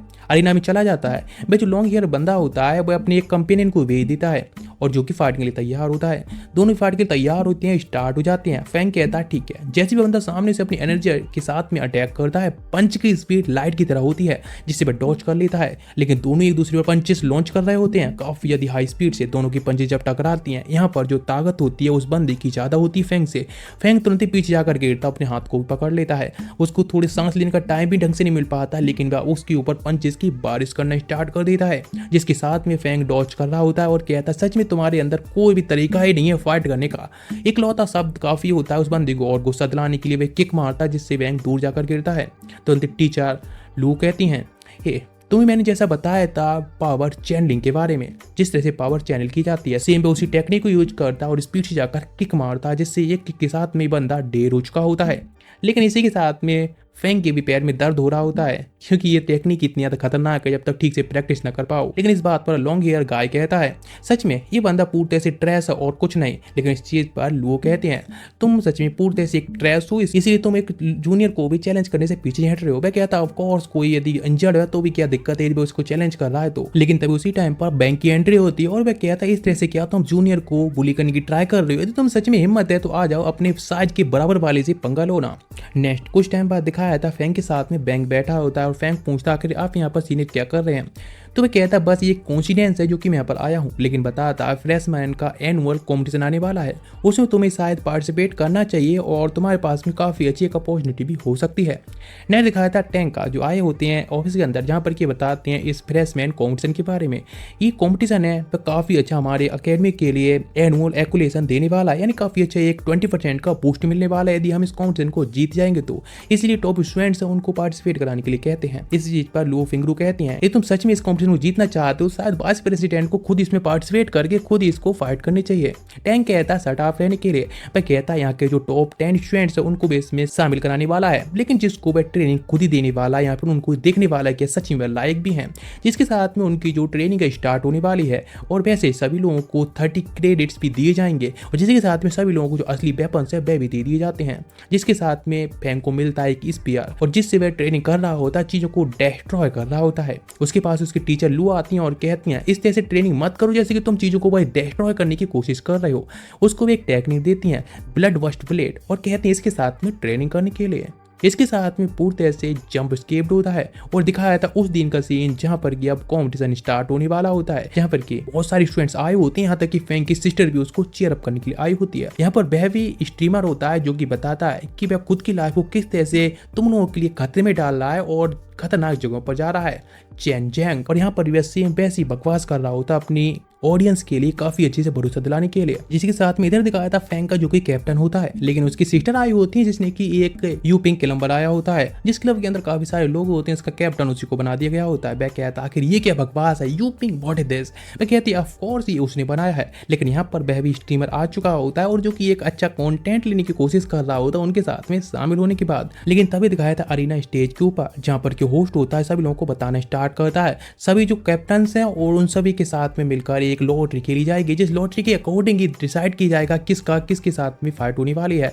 तभी सभी के कैप्टन्स को बुलाया जा रहा होता है, जिसमें कि पहली आती है रेड टीम जो कि जियांगडू मार्शल आर्ट स्कूल से होती है, जिनका जो कैप्टन होता है वह हैंसू होता है और जो कि सच में एक मार्शल आर्ट चैंपियन भी रह चुका होता है। तीसरी होती है ब्लू और येलो टीम जो कि मार्शल यूनिवर्सिटी अलायंस से और 8 स्कूल अलायंस से होती हैं, जिसके के साथ में फेंग को इंट्रोडक्शन दिया जाता है जिसको कोई जानता ही नहीं है, एक न्यू बंदा उभर कर आया होता है और जो कि मुआ स्कूल से होता है। जिसी के साथ में लॉटरी दी जाती है, सभी लोग होते हैं लॉटरी अपने पे ले लेते हैं और जिसके साथ सब लोग बस रिजल्ट का वेट कर रहे होते हैं। जिससे पहले जो रिजल्ट निकल के आया होता है मो अकेडमी का ब्लू अकेडमी के साथ में मैच होने वाला होता है, लेकिन ये सेकंड राउंड में होने वाला होता है। लेकिन पहले जो मैच होने वाला होता है वह रेड टीम को होने वाला होता है। दोनों टीम्स के जो कैप्टन होते हैं सामने आ जाते हैं। पहला हैंसू अपने इंट्रोडक्शन देता है, सामने सन होता है। दोनों ही इंट्रोडक्शन के बाद फाइट स्टार्ट कर देते हैं, लेकिन दोनों की जो फाइट होती है वह काफ़ी इंटेंस होती है। दोनों के अटैक सच में काफ़ी पावरफुल होते हैं, देख कर ही पता चल रहा होता है कि वे दोनों स्ट्रॉन्गेस्ट वॉरियर्स हैं जो कि फाइट कर रहे हैं। लेकिन जैसे वो अटैक करता है तो हैंसू उसे डॉज कर लेता है, जिसके साथ हवा में जाने के बाद वह अपनी फेमस टेक्निक को यूज करता है। लेकिन जिस अटैक को देखकर सब शॉक्ड होते हैं, लेकिन जैसे अटैक जाकर सन पर हिट होता है तो वो उसके सामने कुछ नहीं होता, उसको खत्म कर देता है। जैसे वो काउंटर करता है हैंसू के ऊपर, लेकिन वो ब्लॉक कर लेता है। जब और अटैक कर रहा होता है हैंसू पर तो वह घोस्ट की तरह गायब हो रहा होता है और आखिरकार पीछे से मौका मिलता है और उस पर अपने स्पीयर से अटैक कर देता है, जिसके साथ में सैन उसको पकड़ लेता है और कहता अब तुम फंस चुके हो। लेकिन जिसी के साथ में दोबारा से भी अपनी एनर्जी को अटैक कर देता है और उसको सरेंडर करने के लिए मजबूर कर देता है। सन सरेंडर कर देता है। इधर दिखाया था किन कह रहा होता है बैंक से, तो आखिर तुम्हें क्या लगता है तुम्हारा जूनियर है कितना टाइम टिक पाएगा, उसकी भी हालत कुछ ऐसी होने वाली है। लेकिन इस बात पर बैंक उसके जवाब देने में बिल्कुल भी इंटरेस्टेड नहीं होता है और जिसके साथ में कॉम्पिटिशन होता आगे बढ़ाया जा रहा होता है। अब मुंह की यानी फेंग की टीम का नंबर आ रहा होता है, लेकिन तुरंत ही फेंग की सिस्टर जाकर उसको रोकती है और कहती है ब्रदर तुम जाकर फाइट मत करो, उसे काफी खतरा लग रहा होता है, लेकिन फेंग चिंता ना करने के लिए कहता है। जिसी के साथ में अनाउंसमेंट होती है कि मू अकेडमी है अब वह फाइट करने जा रही है। सभी लोगों में पूरी कंट्री में ये खबर दिख रही होती है, यहाँ तक कि मू के फादर ने भी हाफ डे छुट्टी ले रखी होती है जिससे कि अपने सन का मैच देख सकें। जिसके के साथ में दिखाया जाता है फेंग की इंट्रोडक्शन के साथ में कि उसकी जो स्किल है वह लॉ एंड रोर की होती है। ये सुनकर तो सब लोग शॉक्ड जाते हैं। उसका अपोनेंट कहता है कि सच में तुम इस स्किल को यूज भी कर सकते हो। फेंग कहता है तुम शांत रहो, मैं अपनी एनर्जी को इकट्ठा कर रहा हूँ टेक्निक के लिए।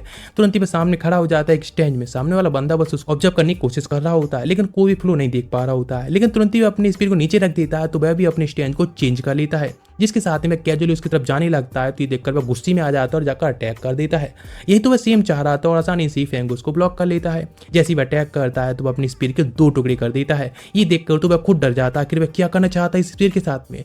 उसको अब एक हाफ नाइफ में बदल लेता है और जिसी के साथ में अटैक कर देता है और वह सेम उस बंदे को पीछे तरफ फेंक देता है। और अब उसके जो टीचर ने उसको टेक्निक दी थी ब्लड वस्ट ब्लेड की वही सेम यूज करता है और जिसके साथ में अपने अपोनेंट को वह ढेर कर देता है और ये बंदा होता है हार चुका होता है। जिसके साथ में रेफरी अनाउंस कर देता है कि फेंग जीत चुका है। फेंग तुरंत ही अपने अपोनेंट को खड़े होने में हेल्प करता है। जिसके साथ में फू सोच रहा होता है कि मेरा नंबर आने वाला है, लेकिन जब रेफरी कहता है नेक्स्ट आगे तरफ बढ़ने के लिए, इस पर फेंग कहता है कि वह कंटिन्यू करने वाला है। इधर पे बंदा जाकर अपने कैप्टन से माफी मांगता है कि वह ऐसे हार गया, लेकिन वह कहता है चिंता ना करने के लिए क्योंकि तुमने फेंग की जो असली टेक्निक है उसको भी सामने लाने में हेल्प कर दी और मेरे ख्याल से अब काफी टाइम तक इस टेक्निक को दोबारा यूज नहीं कर पाएगा। लेकिन फेंग तो 2 पिल्स को खा जाता है जिसके साथ में अपनी सारी पावर्स को रिकवर कर लेता है। लेकिन इस बात पर कैप्टन कहता है चाहे 5 पिल एक बार में खा ले तब भी इतनी जल्दी रिकवर नहीं कर पाएगा। लेकिन इसी साथ में होस्ट कहता है फेंग केवल अपनी पावर्स को पूरी तरह से रिकवर नहीं कर पाया बल्कि उसने पहले से भी ज्यादा अपने आप को स्ट्रॉन्ग बना लिया है। इस बात पर ओल्ड ग्रैंड मास्टर कहते हैं सच में इस बंदी की फिजिक है वह एक मॉन्स्टर्स फिजिक है, इतनी जल्दी वह कैसे किसी पिल को एब्जॉर्ब कर सकता है। लेकिन फेंग को देखकर वह बंदा कहता है अपनी एक और कंपेनियन से जो फाइट करने जा रहा होता है कि वह फेंग की लोअर बॉडी पर ज्यादा अटैक करे जिससे वह आसानी से उसे हरा देगा। फेंग तुरंत ही फाइट करना स्टार्ट करता है और वह बंदा उसके लोअर बॉडी को ज्यादा कंसंट्रेट कर रहा होता है, फाइट के लिए बारिश कर देता है अटैक्स की। फेंग पर सोच रहा होता है कि अब हावी हो चुका है, लेकिन फेंग 2 किक के साथ में उसको ढेर कर देता है जिसके साथ में उसे पूछा जाता है कि अब और भी आगे कंपीट करना चाहता है। इस बात पर फेंग कहता है बिल्कुल भी इसको कंटिन्यू करना चाहता है। इस बात पर वह चैन कैप्टन सोचता है इस तरह से बिल्कुल ही मौका नहीं देगा फेंग को दोबारा से पिल खाने का और रिकवर होने का, इसलिए अटैक कर देता है। फेंग तुरंत ही ब्लॉक करता है और कहता है ओह मुझे तो पिल खाने का मौका भी नहीं दिया, मैं तो रिकवर भी नहीं हो पाया हूँ। लेकिन जैसे ही वह अटैक करता है जिसके साथ में ऊपर हवा में चला जाता है जहाँ पर कि वे एक साउंड बैरियर टाइप बनाकर उसके ऊपर खड़ा हो जाता है जिसको देखकर पूरा अरीना ही शॉक्ड होता है और सारे लोग शॉक्ड होकर देख रहे होते हैं और यहाँ तक कि चीफ गेस्ट और जजेस होते हैं वे भी शॉक्ड होकर सोचते हैं आखिर ये बंदा किस तरह की इंटेंस ट्रेनिंग से गया है जो कि इतना सब कुछ इतने कम टाइम में अचीव कर लिया है। एक साथ नीचे आता और अटैक करना स्टार्ट करता है और दोनों की जो फाइट हो रही होती है, जो अटैक्स हैं सच में काफी अधिक फियर्स जा रहे होते हैं। दोनों के अटैक्स एक दूसरे टकरा रहे होते हैं। सारी अरीना देखकर शॉक्ड होती है।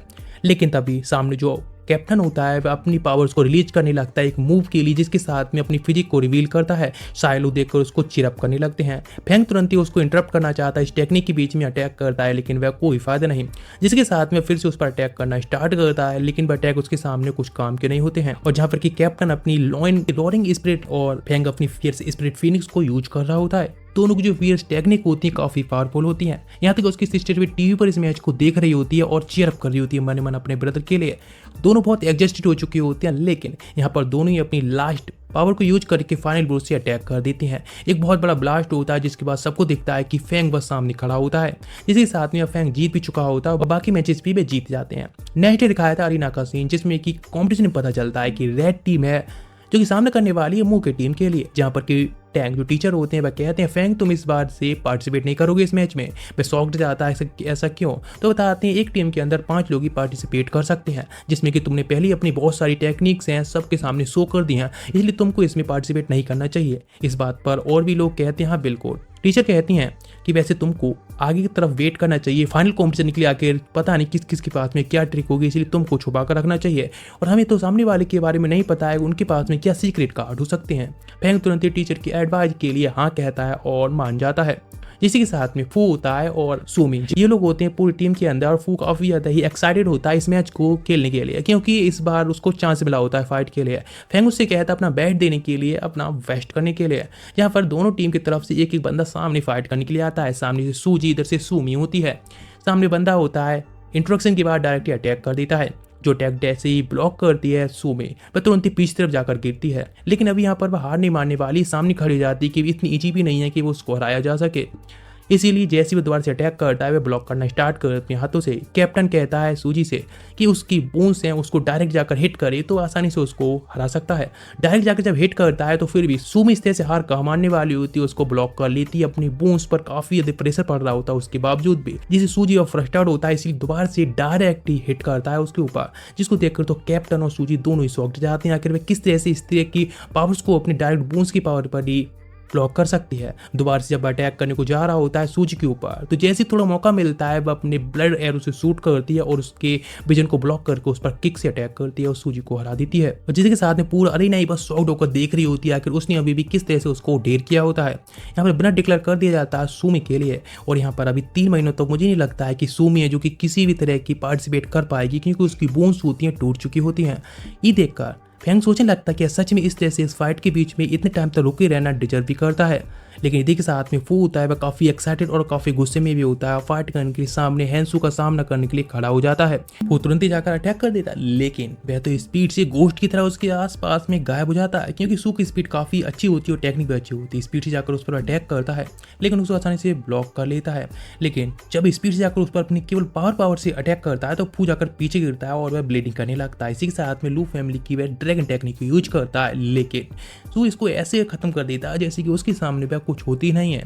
इसी के साथ में दोबारा से अटैक करने चाहता है और फाइनल ब्लो के साथ में अटैक करता है सू के ऊपर। लेकिन क्या सच में सू तुरंत ही किक मारता है और जिसके साथ में वह फू को आसानी से हराने में कामयाब हो जाता है। वैसे भी फू उसके सामने कहाँ टिकने वाला होता है। इसी के साथ में एक और गर्ल एंट्री लेती है। अपने इंट्रोडक्शन के बाद डायरेक्ट अटैक करने चली जाती है सू के ऊपर।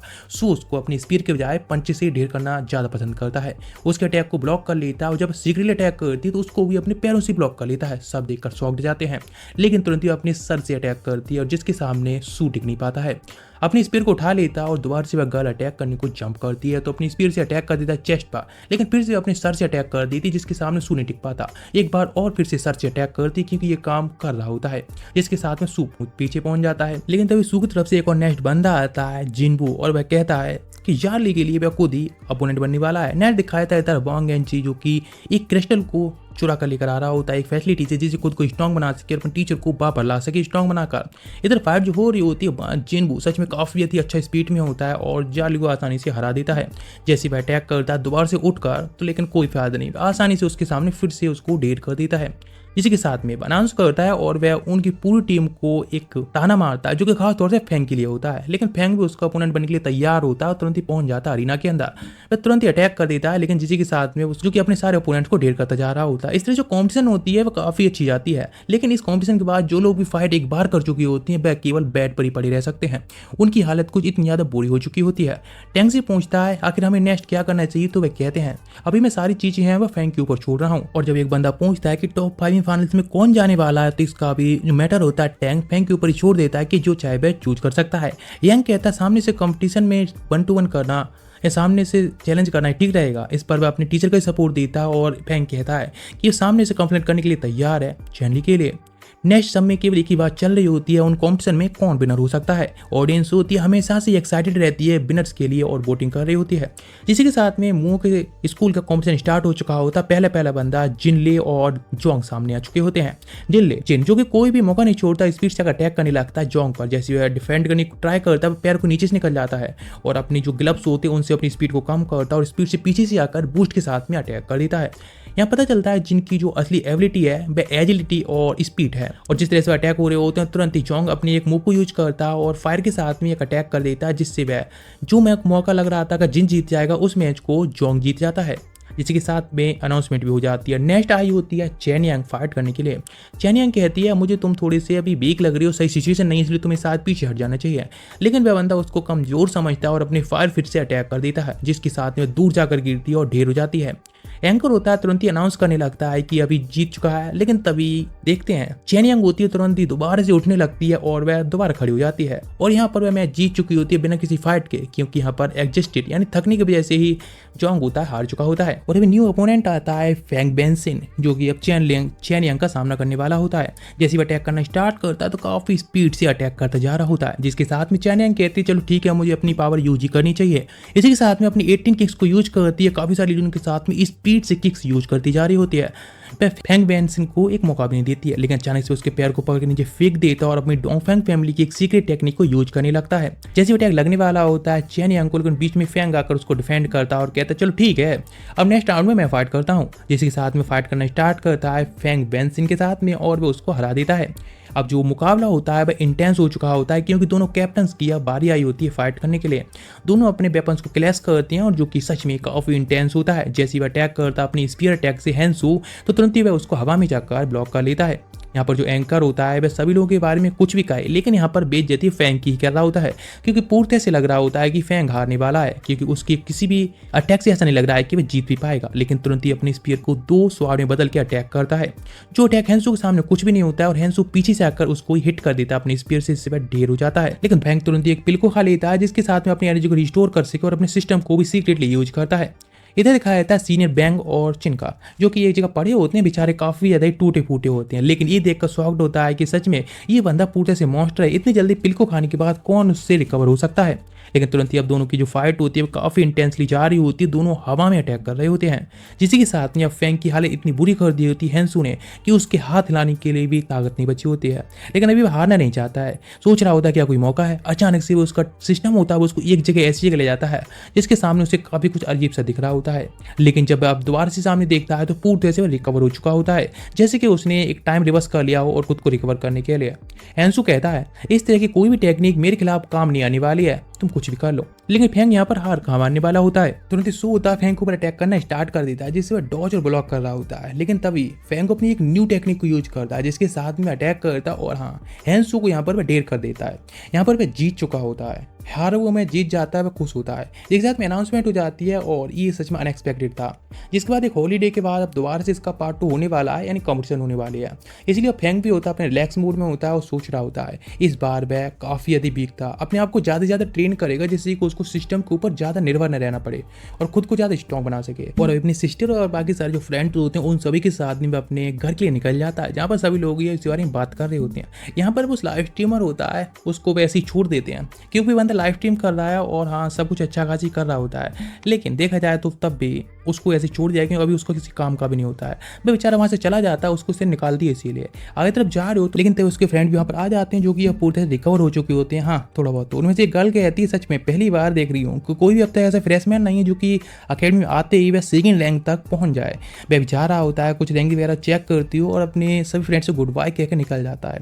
नहीं ट्रेन में बैठा होता है जहाँ पर कि वह अपनी लिस्ट को देख रही होती है। कहती ब्रदर ये 6 रैंक पे कहता फोर्स चिंता ना करने के लिए, क्योंकि पहले से कंट्रोल रूम में घुसकर वह देख चुका है उसकी रैंक वगैरह क्या है। और हाँ वैसे बात की है सीनियर रैंक के बारे में जो कि 4th रैंक की तरफ बढ़ रहे हैं, और सच में मुझे लगता है कि मैं उनकी रास्तों पर ही चल रहा हूँ, लेकिन अभी के लिए सीक्रेट रखना ज्यादा जरूरी है। लेकिन नेक्स्ट पे पहुंच जाता है अपने विलेज की तरफ, जहाँ पर कि वह देख रहा होता है पूरी सिटी को, जो कि अब सब कुछ नॉर्मल लग रहा होता है। काफी सारे लोकल गाइड मिलते हैं, बच्चे जो कि उससे ऑटोग्राफ वगैरह मांगते हैं, अपने पेरेंट के साथ में मिलता है, बात करता है।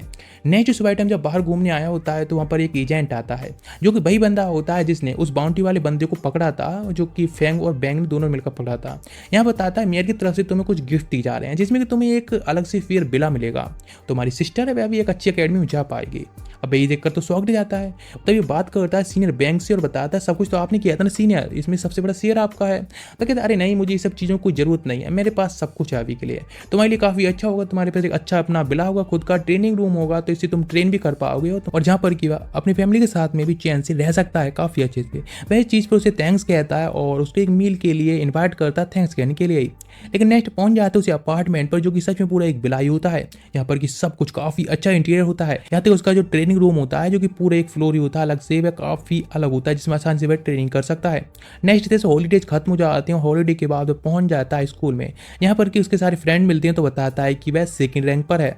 इस देखकर सारे लोग खुश होते हैं, काफ़ी शॉकिंग भी होता है। लेकिन तभी फैंग के पास में कॉल आई होती है उसके एक ओल्ड फ्रेंड की, और जो कि उसको नैन मुंह बुला रहा होता है। तो वह भी कहता है हाँ ठीक है, और उसको खूब बैंक से मिलना होता है। लेकिन तभी वो पूछता है कि यहाँ पर चल क्या रहा है, तो वह कहता है वैसे मेरा एक फ्रेंड बुला रहा है तो चलो तुम लोग भी मेरे साथ में चलो।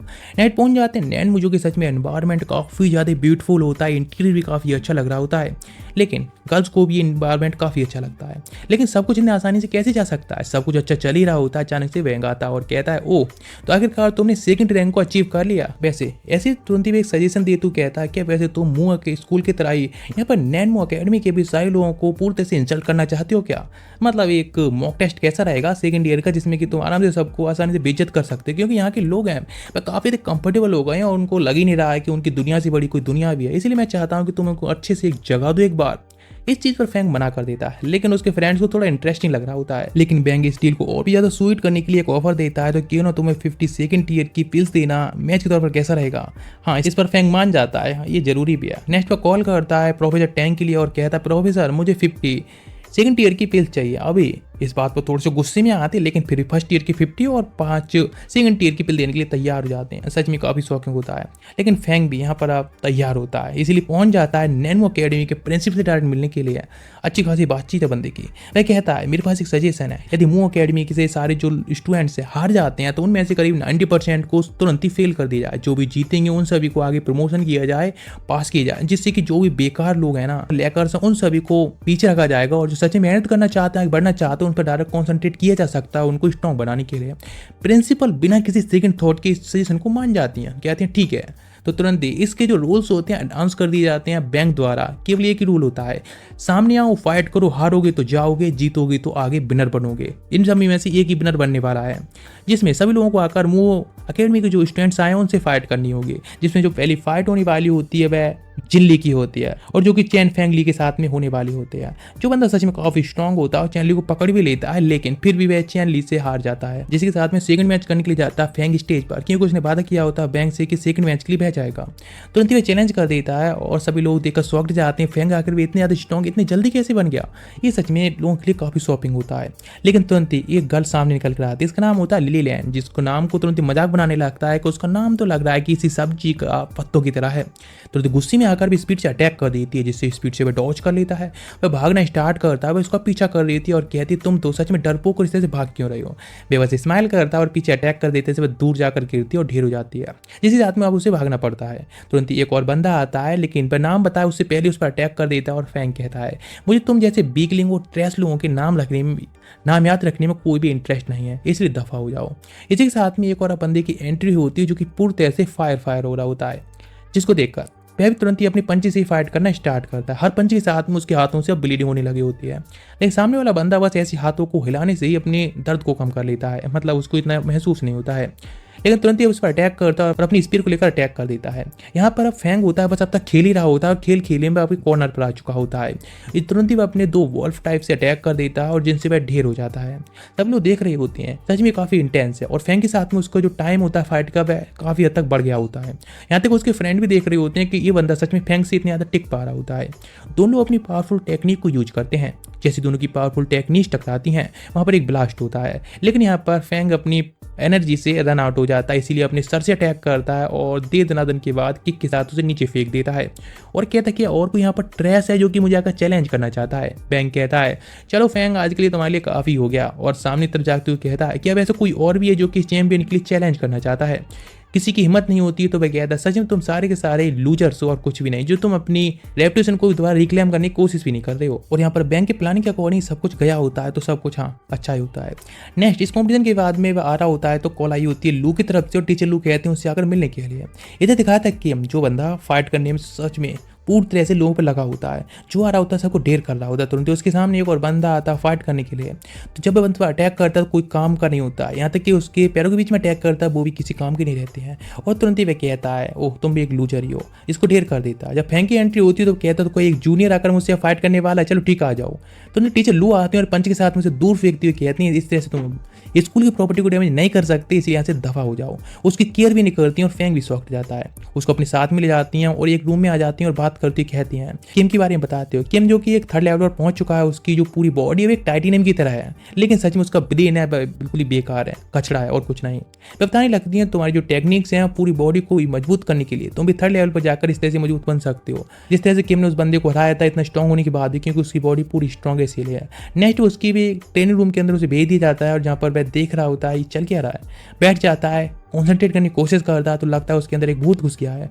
फिर तभी उसकी आंखों से बॉडी से लाइटिंग निकलने लगती है और कुछ टाइम के अंदर ही ब्रेक थ्रू हो जाता है और जिसको देखकर टीचर भी सोच रही होती हैं कि शायद आगे चल के वह एक सक्सेसर भी बन सकता है। लेकिन इसी के साथ में कुछ टाइम के अंदर ही अब फैंग होता है ब्रेक थ्रू कर लेता है और जिस ब्रेक थ्रू से फैंग खुद सरप्राइज होता है आखिर उसने इतनी जल्दी ब्रेक थ्रू कैसे कर लिया और अब पूरी तरह से एनर्जी से भरा होता है। लेकिन तभी टीचर लू से कहता है कि मुझे कुछ पिल्स मिल जाती तो काफ़ी अच्छा रहेगा, लेकिन वह कहती सपने देखना काफ़ी अच्छा होता है और तुम देखते रहो। नेट दिखाया था ओल्ड मैन का जो कि कह रहा होता बाई और बाकी सारे लोगों के बारे में अंडरग्राउंड से कुछ भी खबर नहीं मिली है जब से वह उस मिशन पर गए हैं।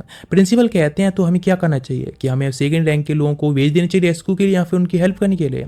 इधर दिखाया था फैंग जा रहा होता है तो उसके पास में तुरंत यंगसी आती है और कहती है टीचर फैंग उनके बारे में उसे कुछ खबर नहीं मिली है, क्या तुमने उनके बारे में कुछ सुना है। अचानक वहाँ पर एक बस आती है, सब लोग शॉक्ड जाते हैं जहाँ से काफ़ी सारी डेड लोगों की डेड बॉडीज होती हैं, देखकर शॉक्ड जाते हैं सब लोग ही। अचानक से टीचर बैंक निकल के आती है जिसे देखकर यंग से खुश हो जाती है, लेकिन तुरंत ही वे ये देखकर शॉक्ड जाते हैं उनका जो हाथ होता है पूरी तरह से कटा हुआ होता है।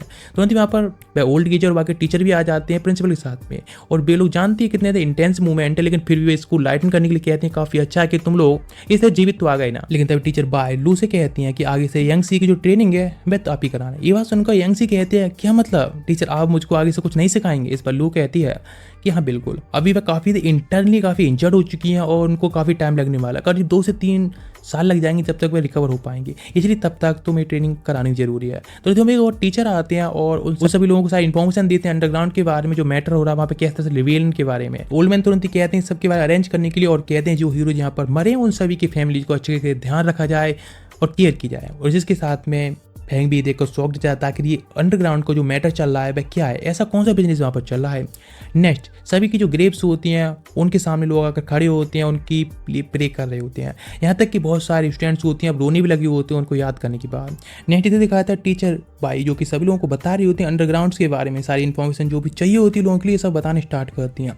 ये सब स्टार्ट हुआ होता 800 साल पहले से, जहाँ पर कि एक अंडरग्राउंड यानी कह सकते हैं एक पोर्टल अपियर हुआ था जिसने कि पूरी तरह से तबाही का एक मंजर स्टार्ट कर दिया था। क्योंकि जो पोर्टल्स थे उनमें से जो पावरफुल बीइंग से कर रही थी जो कि लेवल 9 तक की थी और जो कि ह्यूमंस के लिए संभालना काफी यदि हार्ड था। इस बात पर फैंग कहता है तो उन सभी को सील क्यों नहीं कर दिया गया उन गेट्स के लिए। तो वे कहते हैं हाँ ये करना सच में आसान नहीं लग रहा है, क्योंकि जो गेट्स थे उन सभी को कंसील करने की पूरी कोशिश की गई जो कि अलग अलग जगहों पर हैं, करीब 20 हैं, लेकिन अभी लगता है देखकर कि उनमें से वे कमजोर होते जा रहे हैं। और वैसे बात की जाए उनके अंदर जो चीजें हैं या फिर जो भी तरह की बींग्स हैं उनकी जो गिनती है भाई हमारे ह्यूमन से भी ज़्यादा है और यहाँ तक कि उनके अंदर जो ट्रीजर्स मिलते हैं जाने पर वे सच में काफ़ी ज़्यादा यूनिक होते हैं, इसलिए उनमें हंटिंग के लिए भी जाना जारी रहता है।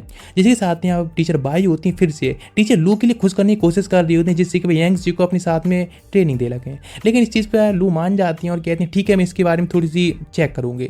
लेकिन फिर वो एक बात में कहते हैं वैसे यंग सी उसको इस जैसी गर्ल के ऊपर आखिर इस तरह से रिसोर्स को वेस्ट क्यों किए जा रहे हैं। इस पर तुरंत उसको खुश कराने के लिए फैंग कहता है वैसे थोड़ा सा ठीक रहेगा ना, लेकिन वो उस पर ही गुस्से में कहती है ओ ऐसा है क्या, लेकिन वैसे तुमको इतनी ज़्यादा स्क्रॉल्स की जरूरत क्यों पड़ रही है, यानी तो पॉइंट्स वगैरह की। तो वो कहता है वैसे मेरी फैमिली बहुत ज़्यादा गरीब है और इसीलिए मैं अपने आप को बस आगे ग्रो करना चाहता हूँ और इसीलिए मुझे थोड़ी पॉइंट्स वगैरह की जरूरत है। इस बात पर थोड़ी मान जाती हैं, उसको सपोर्ट करने के लिए स्क्रॉल दे देती हैं और कहती हैं ठीक है लो तुम्हें दे दिया। और उसे एक मिशन देती हैं और कहती हैं ओल्ड मैन से कहने के लिए कि उसकी जो डॉटर अभी वो उससे प्यार करती है। इस बात पर मान जाता है, उसको पॉइंट्स मिल जाते हैं और अभी इतनी सारे पॉइंट के साथ में फैंग अपने आप को काफ़ी यदि अमीर समझता और इसीलिए निकल पड़ता है शॉप पर। उस ओल्ड मैन से कहता है कि मुझे 3rd ग्रेड बाइटल पिल दो जो कि फेयर क्वालिटी की होनी चाहिए। मैं कहता हूँ कैसा है क्या, कहता ऑफकोर्स मेरे पास में 1000 क्रेडिट है। मैं समझ जाते हैं जरूर उसके टीचर लू ने दी होंगे, लेकिन पूछते आखिर उसके बदले में उसको क्या काम करने को दिया गया है। तो वो कहता है बस ये स्क्रॉल दिया गया मुझे मिशन के लिए। जब उसे पढ़ते हैं तो कहते हैं सच में तुम्हारी जो टीचर लू है ना वो सच में तुम्हारी सबसे बड़ी दुश्मन भी है, क्योंकि तुम्हें पता भी किसके लिए तुम्हें मिशन दिया गया, ये 9 ग्रेड रीलम मोटू केव के ऑनर का है, यानी जो कि एक बहुत बड़ा एक खतरनाक बंदा है। तो तुम्हारी तो लाइफ झंड है समझ लो। लेकिन वह समझ जाता है कि हाँ बहुत बड़ा खतरा आने वाला है, इसलिए वहाँ से निकल जाता है उस केव की तरफ जहाँ पर कि वो ओल्ड मैन रहता है। सोच रहा होता है कि शायद ओल्ड मैन मिस लू हैं उनका फादर हो सकता है। इसलिए जैसे ही वह देखते हैं अंदर कुछ मूवमेंट है तो एक ओल्ड मैन बाहर निकल के आता है। तुरंत ही सामने तरफ जाता है फू और उसको एक लेटर देते हुए कहता है कि जो टीचर लू हैं वह आपको मिस करते हैं, लेकिन वह दोबारा से कंफर्म करने के लिए कहता है कि तुमने जो कहा है वह सही है, यहाँ पे जो भी तुमने इससे देने आए वो सही है। तुरंत ही फैंग कहता है हाँ बिल्कुल ये उससे कहा गया था मैसेज डिलीवर करने के लिए। तुरंत ही वो ओल्ड मैन होता है उसके पंच के साथ में ऊपर उड़ा देता है। फू बेचारा शॉक्ड जाता है कि आखिर ये क्या हुआ और बेचारा फैंग कहाँ गया। नेक्स्ट दिखाया जाता है फैंग का जो कि अपने रूम में ही होता है, लेकिन उसके पास ही फू जाकर बताना स्टार्ट करता है है जिस ओल्ड मैन को हम समझ रहे थे कि टीचर लू के फादर हैं, लेकिन वह तो उसके हस्बैंड है। बताने लगे वह 47 रैंक पर है और वह मू अकेडमी के वाइस प्रिंसिपल है, और जो कि एक और नाम से फेमस भी है स्नेक किंग की, और जो कि टीचर लू के हस्बैंड है और उनके साथ में एक डॉटर भी थी। लेकिन वह एक बार अपनी डॉटर को एक डंजन के अंदर ले गए जहाँ पर कुछ ऐसा इंसिडेंट हुआ। इस इंसिडेंट के दौरान उनकी डॉटर थी वहीं पर मारी गई और वह कुछ नहीं कर पाए, बस देख से सकते थे। नेट दिखाया था कुछ दिन बाद फेंग होता अपनी ट्रेनिंग कर रहा होता और ट्रेनिंग में खोया हुआ था, जहाँ उसके टीचर लू और वह शॉपकीपर और जिसके साथ में स्नेक किंग वह यहाँ पर आए होते हैं। और जिस तरह से फेंग एब्जॉर्ब कर रहा होता है एनर्जी को, उस स्पीड और जो टेक्निक होती है उसको देखकर सारे शॉक्ड जाते हैं, क्योंकि वह टेक्निक लगभग 6 ग्रेड का बंदा ऐसे यूज कर सकता है, वह तो केवल 3rd ग्रेड पर ही है। इसलिए टीचर लू से कहते हैं कि तुम्हारा जो स्टूडेंट है सच में एक म्यूटेंट की तरह ही है, मतलब एक म्यूटेंट है या फिर एक अपग्रेडेड, काफी अच्छा उसका हाई फीचर भी है। जिसका तुम्हें ट्रेनिंग पूरी करने के बाद बताता है कि वह 3rd ग्रेड के पीक पर पहुंच चुका है। टीचर कहती है ठीक है, कल से मैं तुम्हें कुछ और न्यू टेक्निक्स भी सिखाऊंगी। इस तरह से फेंग की जो ट्रेनिंग होती है स्टार्ट कर दी जाती है और इंटेंस ट्रेनिंग से गुजरता है। वह दिन भी आ चुका होता है जिससे वह अंडरग्राउंड यानी उसी पोर्टल के अंदर जाने वाले होते हैं। सारे टीचर, प्रिंसिपल, वाइस प्रिंसिपल और सारे लोग आए होते हैं। ओल्ड गीचर और ओल्ड मैन होता है, वह कहता है सभी लोगों को एक स्पीच देते हुए कि तुम्हें ह्यूमैनिटी की होप्स हो, इसीलिए तुम अपना इस चीज़ को ध्यान में रखना चाहिए। और मैं जस्ट गुड लक ही कहना चाहूँगा तुम लोगों के लिए अपना बेट देने के लिए अपनी लाइफ को सेफ रखना। वहाँ पर जो एल्डर होता है वह भी कहता है कि हम आशा करते हैं कि तुम जिंदा सेफली वापस आ सको। नेक्स्ट टीचर टैंग होते हैं जो कि उन सभी को लीड करके ले आने वाली होती हैं और एक मिलिट्री एरिया में जाते हैं जहाँ पर उन्हें परमिट मिलता है, उसके अकॉर्डिंग वहाँ से पास आउट कर सकते हैं और उसके बिना कोई भी अंदर नहीं जा सकता है। जो टीचर टैंग होते हैं उन सभी को वहाँ से एक डंजन की तरफ ले आते हैं जहाँ पर एक गेट भी होता है। जिस गेट को देखकर सारे लोग शॉक्ड होते हैं, जहाँ पर कि एक बंदा और भी होता है जो कि बताता है इस गेट के पार ही तुम आगे जा सकते हो और दूसरे डायमेंशन में पहुंच पाओ। यहाँ पर टैंक होते हैं सभी लोगों के लिए इंस्ट्रक्ट करते हैं और कहते हैं एक बार में एक बंदा ही जा सकता है, इसीलिए तुम लोगों को आगे तरफ बढ़ना चाहिए और एक एक करके एंटर करना चाहिए। फैंग जैसे एंटर करने के लिए आगे बढ़ता है, हाथ बढ़ाता है, तुरंत चिल्लाने लगता है ओ नहीं ये क्या हो रहा है, मतलब सारे लोगों को डराई देता है। तुरंत ही सुमी जाती है और जो कि उसको किक मार के अंदर ही फेंक देती है और कहती है इस तरह से नाटक करना बंद करो। नेक्स्ट तरह से लोग आगे बढ़ते चले जा रहे होते हैं जैसे गेटवे को पास कर रहे होते हैं। टीचर टैंक से कहता है कि आखिर ये चल क्या रहा है। टीचर टैंक बताते हैं जिस तरह से टाइम बीतता जा रहा हो अंडरग्राउंड का ये गेटवे है काफ़ी अनस्टॉपेबल होता जा रहा है। यदि ऐसा कुछ चलता रहा और ये गेटवे आउट ऑफ कंट्रोल हो गया तो सच में ह्यूमैनिटी खत्म समझो, क्योंकि हम लोग इसको पूरे से फिर बाद में कंट्रोल नहीं कर पाएंगे। और ऑफकोर्स इसके अंदर काफ़ी सारे स्ट्रॉन्गेस्ट लोग हैं इसीलिए ऐसे कह रहे होते हैं। नेक्स्ट आगे तरफ चले जाते हैं, जैसे जब पोर्टल से बाहर निकलते हैं तो सामने जो टैंग होते हैं एक और बंदे से इंट्रोडक्शन कराते हैं जो कि एक 6 ग्रेड होता है। यहाँ पर एक वॉरियर होता है अंडरग्राउंड का। नेक्स्ट आगे तरफ जाते हैं, यहाँ पर सिटी होती है पूरे से एक गोल्डन जैसी दिख रही होती है। वे बताने लगती है एक होप सिटी है जिसमें कि जो हैक्स होते हैं वे बताने स्टार्ट करते हैं कि हमारी जो होप सिटी है यहाँ पर काफ़ी सारे और भी जो बाहर की अदर सिटी हैं वे इस तरह से अटैक करती रही हैं, लेकिन हम लोग केवल डिफेंसिव मोड पर रहे हैं और डिफेंस करते रहे हैं। लेकिन इस बार हमने थोड़ा प्लान चेंज किया और इस बार हम ऑफेंसिव होना चाहते हैं। हम सारे आसपास की जो भी छोटी मोटी उनकी टीम्स ग्रुप्स हैं उन सभी को पहले खत्म करेंगे, जिसके साथ में आगे तरफ अटैक करना कंटिन्यू करेंगे। इसके लिए सभी जो स्टूडेंट यहाँ पर आए हैं वे एक बिल्डरनेस में एंटर करने वाले हैं और सारे लोगों को काफ़ी बड़े खतरों का सामना करना पड़ेगा, इसलिए सारे लोग अपनी आपकी सेफ्टी खुद ही ज़्यादा ध्यान रखें। नेक्स्ट टीचर टैंक होते हैं सारे स्टूडेंट्स को अपने साथ में लीड कराते हुए वहाँ से लेकर जाने लगते हैं अंदर बिल्डरनेस यानी जंगल के अंदर, जहाँ पर सभी लोगों को बताते हैं अब लोग जिस जगह पर हम एंटर कर चुके हैं यहाँ पर सबसे बड़े खतरे आने वाले हैं, काफ़ी हाई लेवल के और ये बीस्ट मिलने वाले हैं, इसीलिए सारे स्टूडेंट्स अपनी अपनी सेफ्टी के लिए खुद रखें, ये काफ़ी खतरनाक होगा। फैंग कहता है लेकिन इस तरह से हमारे ग्रुप के लिए तो ये खतरनाक हो सकता है ना, खतरा हो सकता है। तो टैंक कह रही है तुम्हें सच में इतना अलग लग रहा है या फिर डर लग रहा है तो तुम यहाँ से अकेले जा सकती हो। फैंग कहता है मेरा बस पहली बार है इसीलिए मैं इसके बारे में पूछ रहा हूँ। वह कहते हैं सच में तुम जैसे 3rd ग्रेड बॉडी रखकर इस तरह से कैसे कह सकता है और कैसे डर सकता है, ये सच में काफ़ी ज़्यादा डिसअपॉइंटिंग है। तुम्हारे टीचर जो कि 4th ग्रेड होने के बाद भी 4th ग्रेड वीस से फाइट करी थी और बराबर की टक्कर दी थी।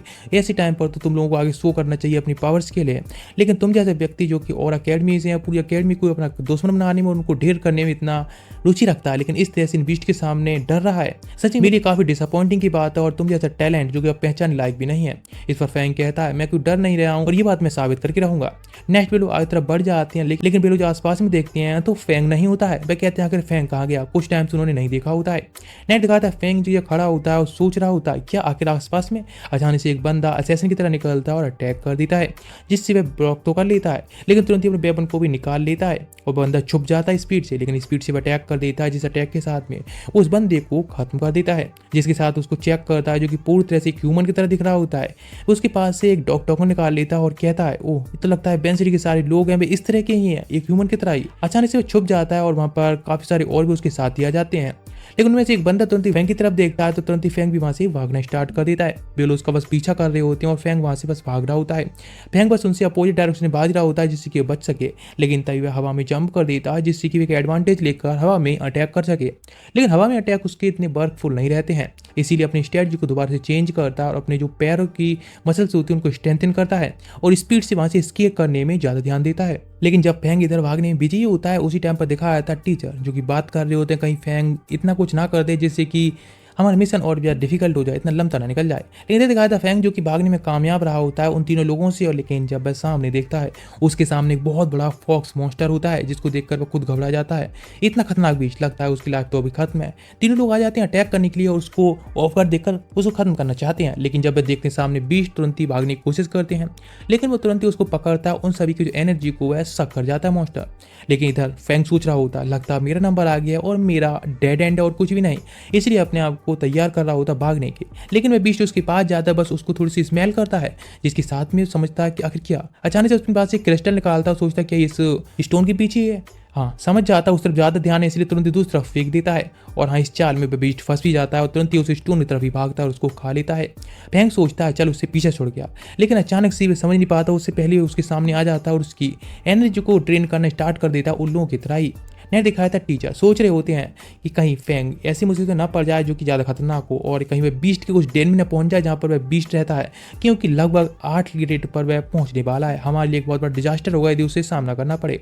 इधर दिखाया था बीस्ट जो कि पूरी तरह से अब एनर्जी सक कर चुका होता है फैंग की भी, और अब जाकर आराम करने लगता है जो कि करीब 8.5 मिलियन पॉइंट्स को उसके खा चुका होता है। सोचता है ये सच में कितना बड़ा उसकी लॉस है, लेकिन कोई बात नहीं अभी तो पार्टी बाकी है, मेरी लाइफ तो बची गई ना, इसलिए भागते हैं। भागने की कोशिश कर रहा होता है उन लोगों से सर्वाइव करके और खुश होता है कि किस तरह से वह उन लोगों से बच पाया है। लेकिन खुशी ज़्यादा देर की नहीं होती क्योंकि 4 लोग और सामने से मिल जाते हैं और उसके पीछे पड़ जाते हैं। वह सेम उस बीस्ट के पास में ले आता है उन लोगों को और उन लोगों की एनर्जी को भी वह सक कर लेता है और यहाँ तक कि फैंग की भी एनर्जी सक करता है। नेक्स्ट फिर से भागने की कोशिश करता है तो देखता कुछ वाइट क्लॉथ पहने लोग जा रहे होते हैं।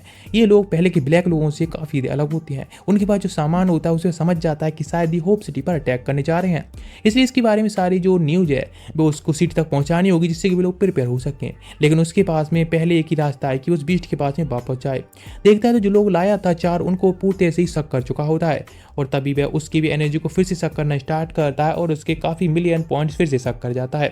इसी के साथ वहाँ पर एक गॉम्बलेट मिलता है, उन लोगों में से एक और कहता है उस बीच से क्या मैं इसको ले सकता हूँ क्योंकि मैं तुम्हारे लिए और भी खाना लेकर आऊँगा। देखकर शॉक्ड जाता है क्योंकि जैसे ही वह उस गॉम्बलेट को लेता है उसके करीब 6 मिलियन पॉइंट्स होते हैं, बढ़ जाते हैं। इसी के साथ में वहाँ से फिर भागतू जाने लगता है और फिर वह और भी कुछ उसके लिए स्नैक्स लाना स्टार्ट करता है और ये उसके लिए एक चीट स्किल की तरह होता है क्योंकि उसकी जो सामान को उठाएगा उससे उसके मिलियंस में पॉइंट बढ़ रहे होते हैं। लेकिन अभी फैंग ने काफ़ी सारी लूट भी कर ली होती है, इसीलिए सोचता है कि अब यहाँ से वापस जाना है। ठीक है, नहर दिखाया जाता है बेस पर जहाँ पर कि लू भी आ चुकी होती हैं और कहती हैं कि आखिर यहाँ पर कुछ लोग मिसिंग भी हैं, तो आखिर हम ऐसे कैसे कर सकते हैं। टैंक कहते हैं अभी ये सब देखना जरूरी नहीं है, हमारे मिशन को सिटी मिशन को ज़्यादा ध्यान देना चाहिए और उसकी सेफ्टी ज़्यादा जरूरी है।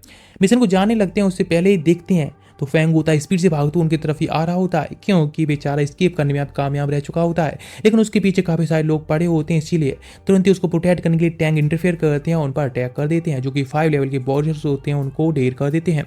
उनका लीडर तुरंत ही समझ जाता है कि ये काफ़ी खतरनाक है, इसीलिए अपने लोगों को एक जाल के तौर पर यूज करता है, वहाँ से भागने की कोशिश करता है। लेकिन टीचर टैंक कहाँ छोड़ने वाले होते हैं उस पर फाइट करना स्टार्ट करते हैं, पीछा करके उसको अच्छे से धोकर उसके टोटे टोटे कर देते हैं।